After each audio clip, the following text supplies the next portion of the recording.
Hello,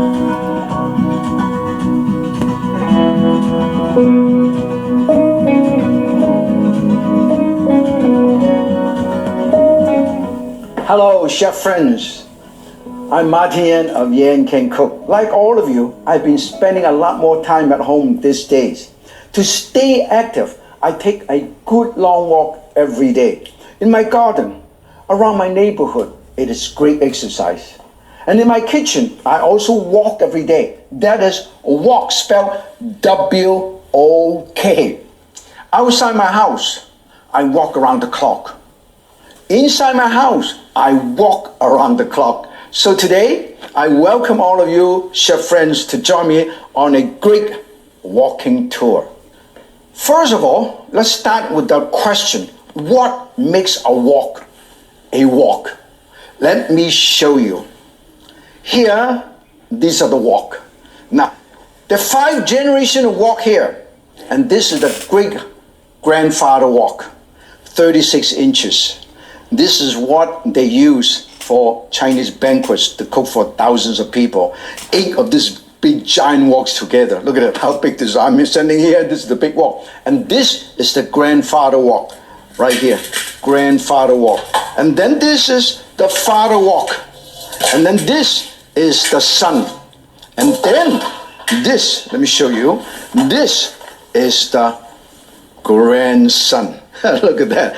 Now, take a close look at this. Big 36 inch, 20 inch, 12 inch, 10 inch, and then 2.5 inch. All of these are the family of walks of 5 generations. But not all the walks created equal. Some of them 2 handle. Some of them 1 handle, some of them no handle. It depends on what. And also they make from different kind of material. They can be cast iron, soft iron, and aluminum, stainless steel, copper, so and also cast iron. So it depends on what kind of wok you have. And the most important thing is for home use, for every restaurant use, is about 16 to 18 inches wok. For home use, basically, a 14 inches wok is adequate. Now this is for baby food, okay? So the woks are created not exactly very equal. So today, I am going to talk about how to use these wonderful woks. Wok cooking is not just restricted to Chinese or Asian cuisine. Hey, this wok is basically an all-purpose functional cooking pan, okay? You can use it for everything. I'm going to show you one of my favorite Spanish dishes, paella. Paella in a wok. Wok around the clock with paella. Let us take a look at the ingredient that I use. This is the fusion East meets West paella. Here we have some rice. You can use basmati rice, or you can use long grain rice, or Thai jasmine rice, or you can use brown rice, or multi-grain rice, doesn't matter. So what I'm going to do is, I'm going to get a tiny bit of oil, and put it right here. This is a tiny bit of oil, okay? And then I stir fry this. This is what my version, okay? Here I have garlic and ginger. I already have chopped ginger. I'm gonna chop up some garlic, okay? Here I chop up some garlic, okay? And then I mince the garlic. Minced garlic, already done. Minced garlic and ginger. I put it right over here. You see, I heat this up. Look at that. So this is so functional with a wok or a stir-fry pan. This is very Asian. Garlic and ginger, just enough oil. And I saute this. Look at that, it's amazing, okay? Everybody can do it, it smells good already. When you do it at home, or when you do it in a restaurant, all you have to do is do the mise en place first. East meets West.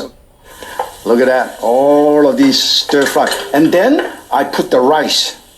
I put the rice and quickly saute. This is partially cooked. You can use raw rice. I put it right over here. This is all I have. I don't need to use a whole bunch. I might as well do the whole thing.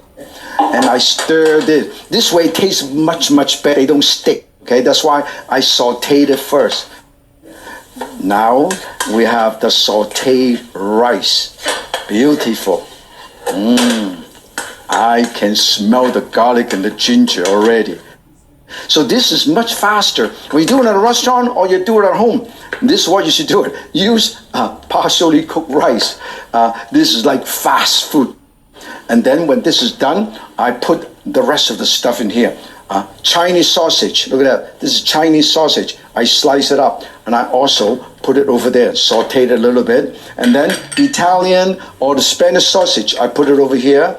And then we have Chinese sausage, Italian or Spanish sausage, and shiitake mushroom. And then I saute this, and I cook them. Look at that. I sauteed it. This is already very aromatic. Look at that. And I'm going to put a tiny bit of chicken also into it because chicken takes a little bit longer to cook. So the chicken drumlet or the wing part, okay, this way it's not too big.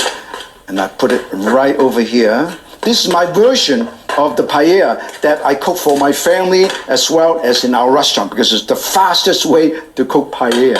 Of course, you can do the traditional one. It takes a little bit longer. Do a big paella pan, this big, this deep.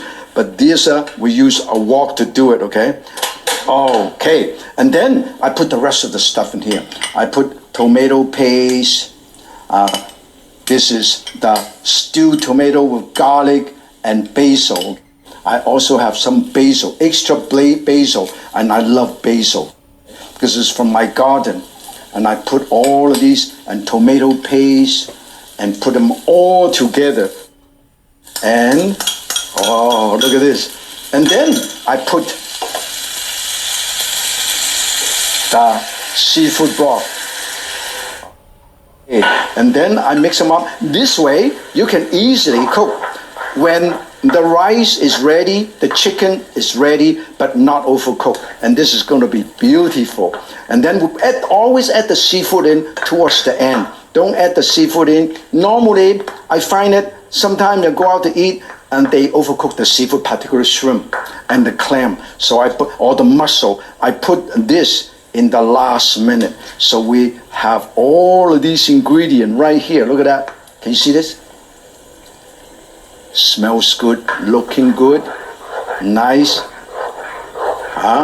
And I want to have a tiny bit more tomato paste because I love tomato paste, okay? Love tomato paste. Beautiful.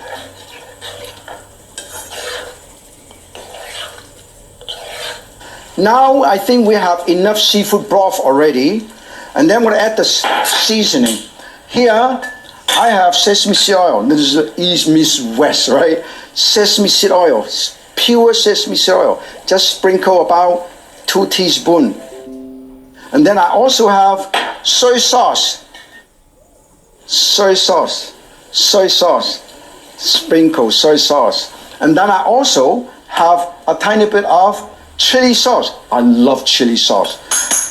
Chili garlic sauce. I put it right here to give that nice spicy, a little kick to it. Tiny bit of fish sauce. This is a good quality fish sauce. Just sprinkle a tiny bit to give that. If you have some oyster sauce, you can also add a tiny bit of oyster sauce. Look at that. This is what makes this paella a little bit different than what you normally do. More seafood flavor, more tasty. Mix it up, mix them all up, shake them. Look at that. This is so beautiful. It's getting there and it's so fast. And then when this is all done, we move all these. We have chili and everything. And then look at this. Now I'm going to finish cooking. Put it right here at the back. Now first of all, when still a lot of liquid, I use medium-high heat. And you let it reduce the heat, reduce the moisture and the liquid. And when it's almost ready, then you reduce to medium-low and cover up and finish cooking. This way it won't boil over. Now look at this. Right now, you can see most of the moisture is gone. Look at that. You can see the beer hole coming out. That means most of the moisture is there. So it's basically gone. So I will turn it down. Look at that. This is medium high. I turn it to medium low. Look at that. I finished cooking, and then I cover this up. When most of the water evaporated, I add the shrimp and the scallop and the mussel and the clam inside there. That would be the East meets West wok paella. You probably wonder and curious, why paella? First of all, it's a very well-known dish. Besides, I love rice and I love seafood. That's the reason why I want to have paella. I don't have a paella pan, so I do it in a wok. So this is the wok version of the paella. Now paella in a wok, just like the Chinese egg treasure dish. 8 different goodies in this particular dish. A symbolic number of good luck and good fortune. In Spanish, it means classic rice dish. The Chinese means a pie dish by Chef Yan. Now, let's check it out to see what's happening. Look at that. Most of the water evaporated. The chicken is almost 80% done. Now, I think it's about the right time to put my seafood in there. We put the clam. We put the clam. We put the clam and put the clam and then some green onion, and I add a couple slices of bamboo shoot, give texture contrast because I have leftover bamboo shoot. So that's why this is very unique. Shrimp. Look at that beautiful shrimp. I cannot believe it. This is going to be so good. And then scallop. Look at that. This way, it looks good. It will taste very, very good. And then I cover up and let it finish. Cover this up, let it finish. This is going to look absolutely great. And you know what? It's going to be delicious.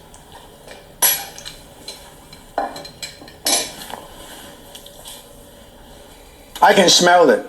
It's ready. Let me check the moisture content and check the rice and make sure it is cooked properly, the rice.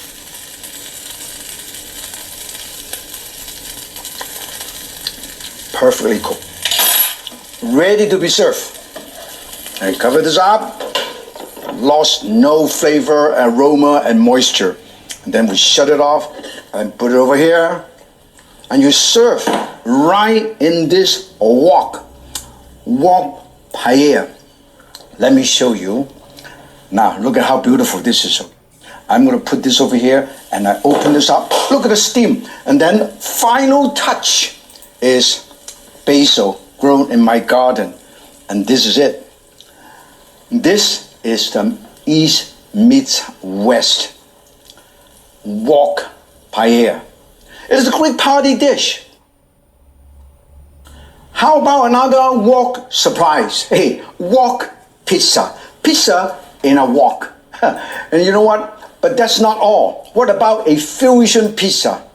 They are still debating whether Marco Polo actually brought the noodle recipe back to Italy from China. I am just grateful. I'm very grateful that press the garlic and I press the garlic. So you have all of these unbelievable flavor right here. All this flavor is right here. Not just, I also add a tiny bit of sesame seed oil. Okay? This will give the aroma. And if you want, you can also add chili sauce. Hey, how about add chili sauce? I love chili sauce. Young people love chili sauce. If you're running a restaurant or you cook at home, if young people nowadays love a little kick to it. So we mix them all up. And I brush this all over. Look at that. This is going to be absolutely delicious. And the ginger and garlic give that little texture, contrast. Beautiful. I will do this. And of course, this is so easy to do. Everybody can do it at home and in your restaurant, and have your apprentice to help you out. And this is all I have. And then I sprinkle the Chinese sausage around. Chinese sausage around. Chinese sausage around. And then the Italian sausage around. Or you can use salami, you can use whatever you want. And then I also want to have a tiny bit of tomato, or cherry tomato. This way it looks good and it tastes good. And then, of course, a tiny bit of Peking duck, shredded Peking duck. Shredded Peking duck. Look at how beautiful this is. Shredded Peking duck. And then a tiny bit of shredded. Oh, look at that. This is going to be so beautiful. Unreal. And then when this is all nice, put a tiny bit of jalapeno chili pepper. And then finally, cheese. Finally, cheese. In the meantime, I turn this on. Perfect. And then I will wok big this. This is plenty of this cheese. Love it. This is what makes it a pizza. A pizza, a lot of cheese. Now you might wonder, I think it's really too bad that Marco Polo wasn't in my kitchen when I come up with this. Just think today's pizza might look a lot different. That's the reason why I am so glad that this is a Martin Yan's pizza. In the meantime, I also add a tiny bit of basil.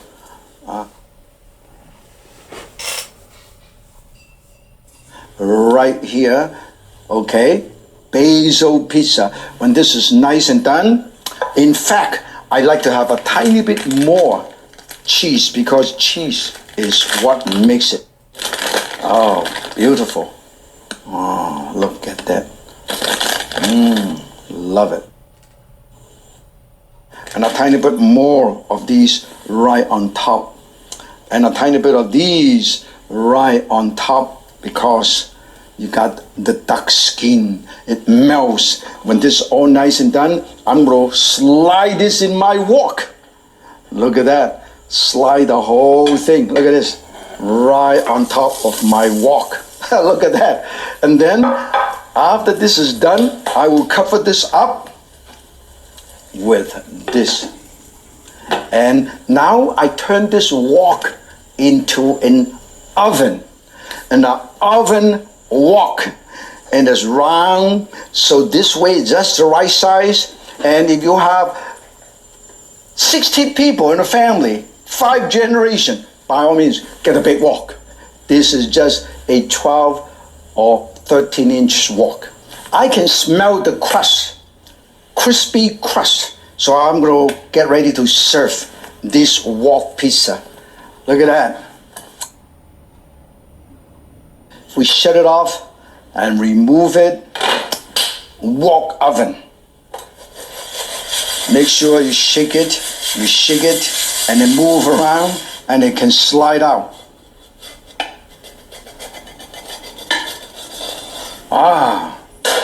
This is so beautiful. Final touch. Once again, my basil. And then a couple of extra ring on the basil.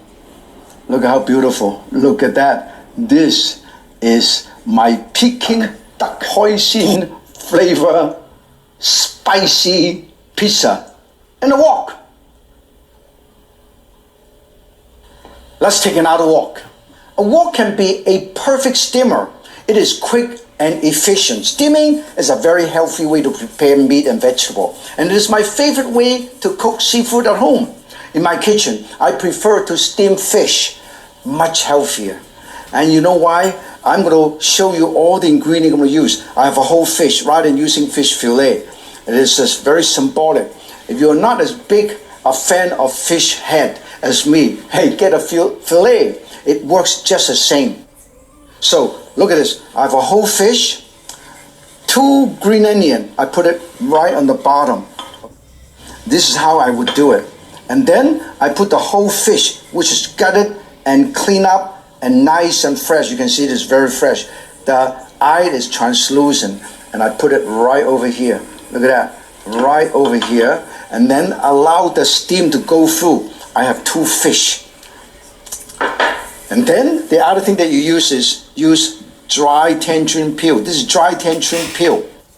Dry tangerine peel. If you don't have dry tangerine peel, hey, by all means, use orange or lemon zester. 1, 2, 3, 4. And then this will give the citrus flavor.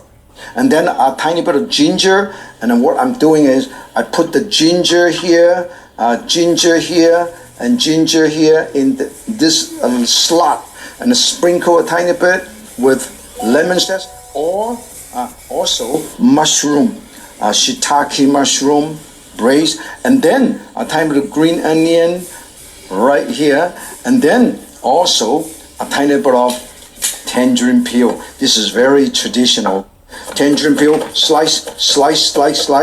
Very, very aromatic. You slice it very thin and you sprinkle it all over around here to get the flavor, or tuck it inside and tuck it in, and then you have it. And then we're going to put this right over here and let it steam. And make sure you count the time. You measure the time and start when the water is full, come to a full boil. Now, I'm ready to put this fish, already kind of flavor with some of these into this. The most important thing, if you look at the thing, I actually have a rack on the bottom. This kind of rack, this is a steam rack. If you don't have one of these, don't worry. You put the chopstick like this, chopstick like this, and chopstick like this. Then you can put the dish right on top. Either way, we use both just to show you. And then we put this right on top of here. Look at how beautiful. And then we cover this up and steam it over high heat. Steam it over high heat for approximately, it depends. You know what I do? Let me show you why it doesn't take too long to cook this. What I did is I actually sliced this. I will show you, fabricated this. I have a fish here. I literally cut it right here. 1, turn it around the side. 2, and then I go 1. Look at that, look at that, look at that. 1, 2, 3 on each side. See this? See this? And then what I do is I put the ginger and all the stuff inside here. Put it inside here. That the flavor will sip inside. So, and also cooks faster. That's how I do it. Look at this. This is a holder, a plate holder. You can actually lift everything up like this. Look at this. You're steaming something, you lift it up. You lift this up. If you don't have one of these, let me know. I'll tell you where you can get one of these. In Chinatown, you can find a whole bunch of these. Otherwise, if you don't have one of these, all you have to do is this. But sometimes what happens is it is too hot to put your hand here. So that's the reason why my great-great-great-grandfather's great-great-grandfather actually invented this. While you're steaming this, you get ready 2 things. 1, you heat up some oil. I'm going to heat up some oil here. Okay? Heat up some oil, which when the fish is done, I'm going to get ready to serve these in this beautiful plate. And then when the fish is done, I'm going to pour some hot oil, splash on. And then I'll make a dressing. This is soy sauce. Use the best quality soy sauce. Best quality soy sauce, double fermented soy sauce. And a tiny bit of sesame seed oil. And a tiny bit of sugar. So it would not be as salty. Put a tiny bit of sesame seed oil. And a few drops of good quality, 40%, 40N. This is good fish sauce. Just a little tad, just a little bit, because if you go to Thai restaurant and Vietnamese restaurant and Southeast Asia, they use fish sauce in a lot of dishes. And then a tiny bit of wine, use rice wine or sake or white wine will do. I use about 2 teaspoons. So this way, my soy sauce is not as salty. Stir it, make sure the sugar and everything else is well blended. In the restaurant, you can have all the sous chef to do all of these. At home, you can ask your children and grandchildren to help you out. Let me taste, make sure. Delicious and not too salty. The key about good steaming, the lid has to be very tight so you do not lose the moisture and the flavor, the aroma, and also the steam power. Make sure this is nice and airtight. And then also, never overcook your fish. Do not open it up and open up. It depends. Normally 1 pound, about 10 minutes. And this is about 1 pound. But I scald it on both sides and also the back. So I save about 3.5 to 4 minutes. So all you have to do is for about 5 to 7 minutes max. It depends on how thick the fish is. This is the red snapper, so very, very easy. This smells good because I use fresh fish, whole fish.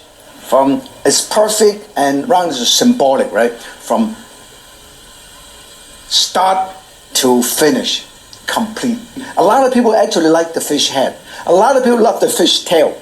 You go to some Chinese restaurant in Taiwan and in Tokyo and Malaysia, they actually have curry fish head, big huge fish head. Wonderful. Now it's about 7 to 8 minutes. I check it out and see whether it is perfection. Whoa, beautiful. And then also at the same time I heat up some oil right here. And then I'm going to use this roebuck. Hold up, take it out, very careful. Take it out. Look how beautiful this is. Now look at this. This, shut it off, and the rack is still here. Check it out. Take a look at this rack. The rack is still here. This is why, just in case you do not have one of these, don't worry. Use 2 pairs of chopsticks. This is what I call steam to perfection. Perfection from your wok. Once you got this ready, you move these.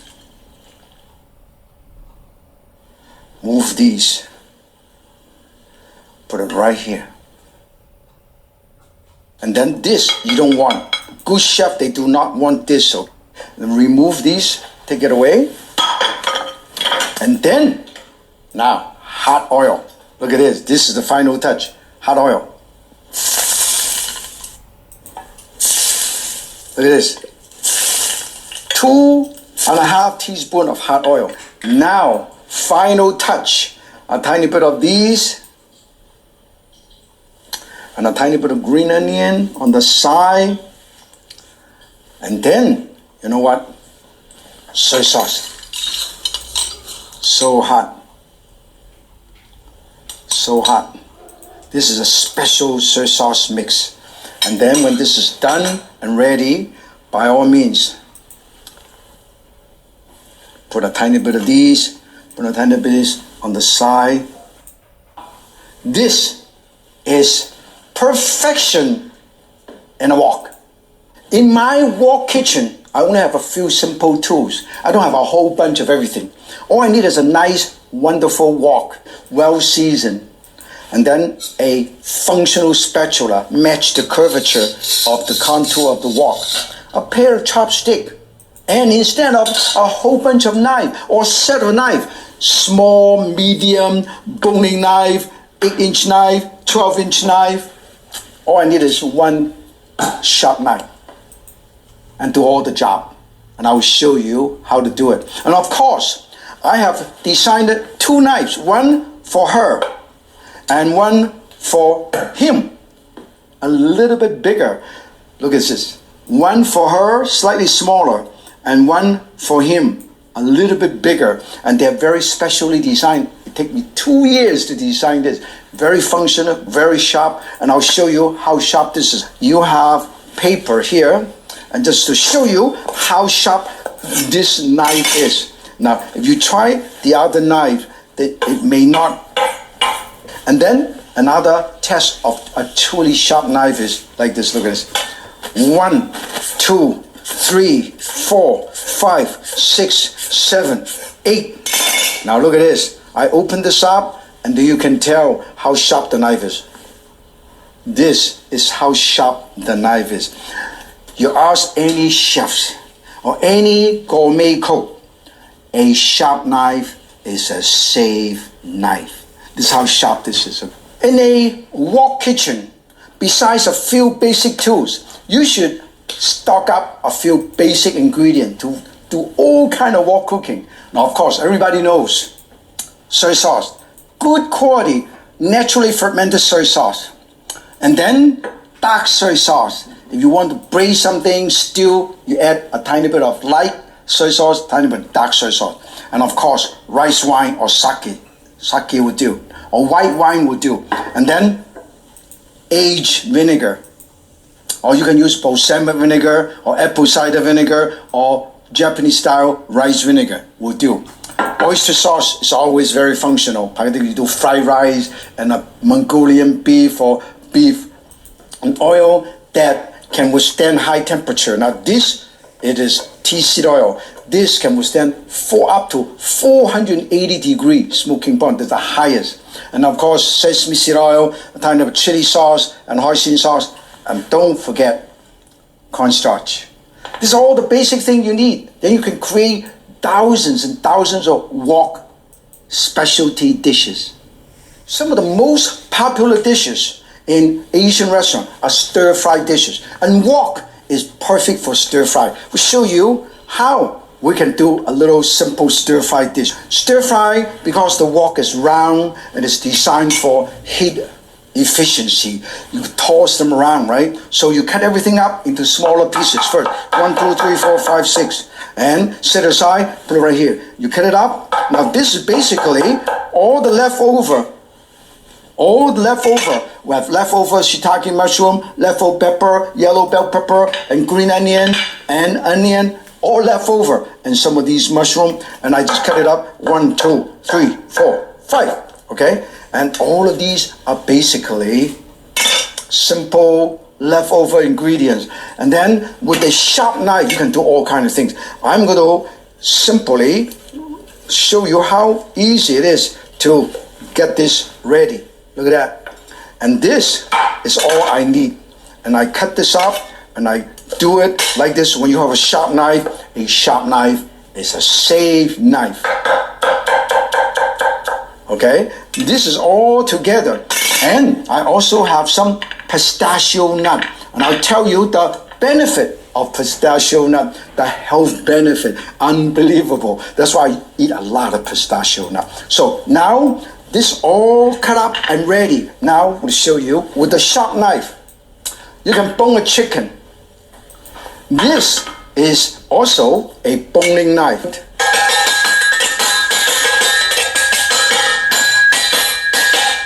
I attempt to try to see where I can bone this chicken in 18 seconds. Now I'm quite sure many of you, gourmet cooks and chefs, you do a lot of these. Of course, nowadays you can buy them separately. You can buy the chicken breast and chicken thigh and chicken wings separately. But I like to bone it myself because I save the carcass for my soup stock. Okay? Now look at this. I'll show you. You gotta have a sharp knife. This is a great knife, very easy to sharpen. You see? It is full tang, triple rivet, beautiful contour. Hold it over here so you can feel comfortable without hurting your finger. And also perfect contour. Okay, look at this. this curve perfect. So you can do all kind of sliding motion. Now, let me show you. 3, 2, 1. Okay. One cut, another cut, turn outside. One cut along the back, holding this joint shoulder, push the whole chicken breast down, and the thigh, push out like that, and the tendon on this side, push it out like that, turn it other side, this joint, whole chicken breast, push it, hold like that, holding this, it comes out like that, and last piece of the tendon comes out like that. This is how you can do all of these pieces. This is $4.95. Look at that, $4.95. Use this for stir fry. And then I save the carcass. This is carcass. I would use it for soup stock, so waste nothing. And I butterfly this a little bit. And I also use this knife, tenderize my meat, so it's very functional. One sharp knife, all-purpose knife. And then, let me show you how fast you can cut, okay? Stack them all up. 1, 2, sliding motion. 1, 2, and 3. And it's all done. Most of you are probably familiar with a lot of stir-frying dishes. The wok is perfect tool for it. In my opinion, the wok was invented for stir-fry for sure. Why? First, there is a temperature consideration. Good stir-frying requires high temperature. These woks are designed to withstand high heat. That's why you have cast iron, you have soft iron and cast iron, and thick, beautiful metal to retain the heat. And even distribution of heat is very, very important in a large area and for regular stir-frying. Much bigger than a pan because it's deeper for a wok. So when you stir frying, they won't fry all over the place. Look, the curvature of a wok provides that large cooking surface, nice and smooth curvature. Okay, look at that. Look at the curvature, nice and smooth. It's not like a little flat frying pan. Now I want to show you quickly how easy it is. So step number 1, what is the secret to a good stir fry? Actually, 3 things.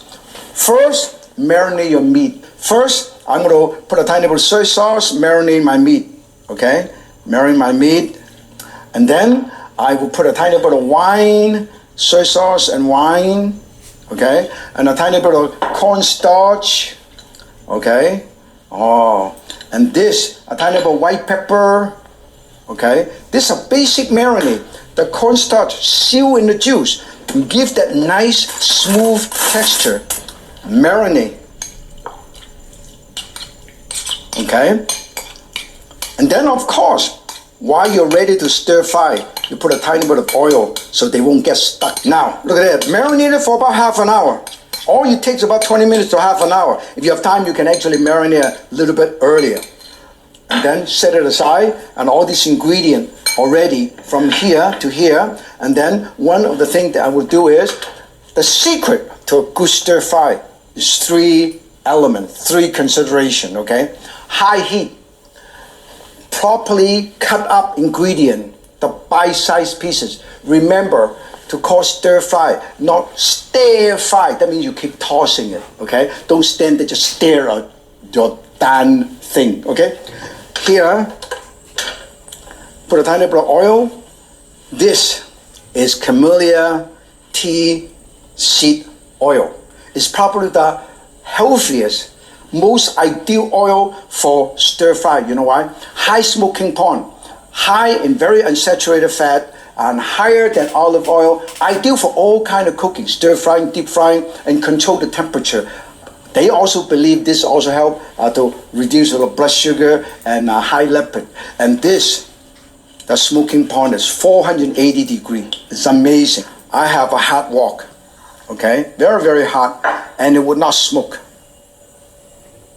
Okay, look at that. This is it. And then I will use garlic. Garlic and ginger is very important, okay? I have garlic and I have ginger, okay? Garlic and ginger. Done. Garlic. Done.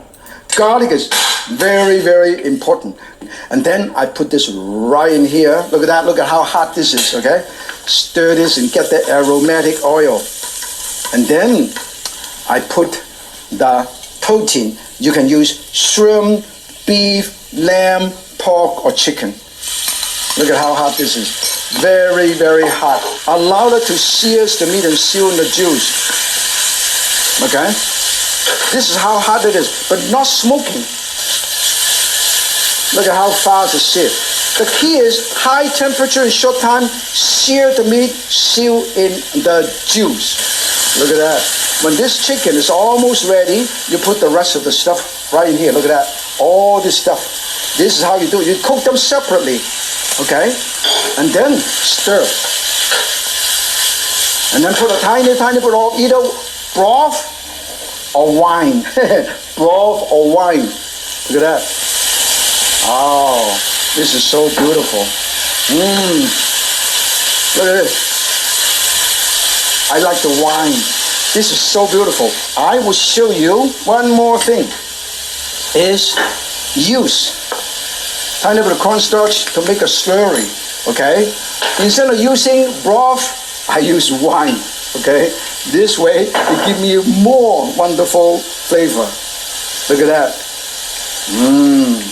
And then a tiny bit of sesame seed oil, basic seasoning, sesame seed oil, tiny bit of white pepper, and then a tiny bit of slurry.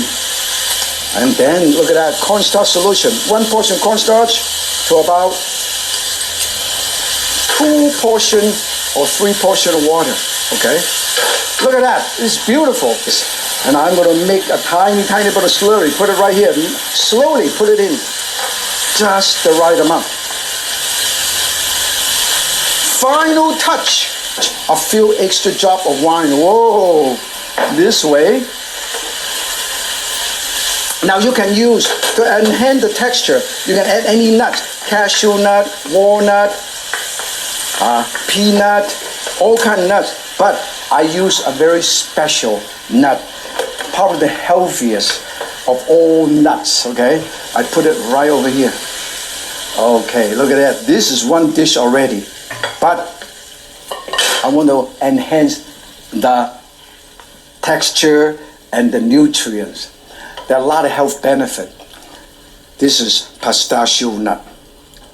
And the Chinese call 开心果. That means smiley nut or happy nut. Because they open up just like you open your mouth and smile. It's an excellent source of protein, antioxidant, and fiber. And go on and on. I open this up. See? I put it right over here and I just sprinkle it on top. The great thing about this pistachio nut is it's rich in nutrients, low in calorie, packed with antioxidant, good for your eye health, and also aids in weight loss. Very, very important. And also important for heart health. So, good for your eye, I can see everything. Okay, good for blood sugar balance. And also, they also believe it actually helps to reduce colon cancer. Check it out. Okay, look at this. I put all these wonderful nuts, put it right here. The more the better. I have shown you a series, a complete menu of wok dishes. Everything is prepared in a wok. And this is the final stir fry, not stir fry, because I keep on tossing. I'm not just standing there and stare at all these ingredients. So there you have it, your walking tour around the world. I'm going to post more wok recipe, 80 dishes in 80 days. You can literally walk around the clock and around the world. Look at all these wok dishes. Paella in a wok. Stir fry in a wok. Pizza in a wok. Steamed fish in a wok. Today, I'm so excited and so privileged and so honored that you join me on a Martin Yan's walking tour. From now on, every time you go out, don't forget to bring your pet wok. I will have a lot of wonderful more wok recipe for you to share with you. In the meantime, just in case you're interested in some of our exciting recipe, wok recipe, or other recipes, you can check it out in the hashtag Instagram, Chef Martin Yan. And some of these wonderful recipes is from my two latest cookbooks, Martin Yan's China and also Martin Yan's Quick and Easy. And I hope you enjoy our walking tour. 80 dishes in 80 days. Thank you and good luck. Friends and chefs, I wish you happy cooking, good health, and prosperity.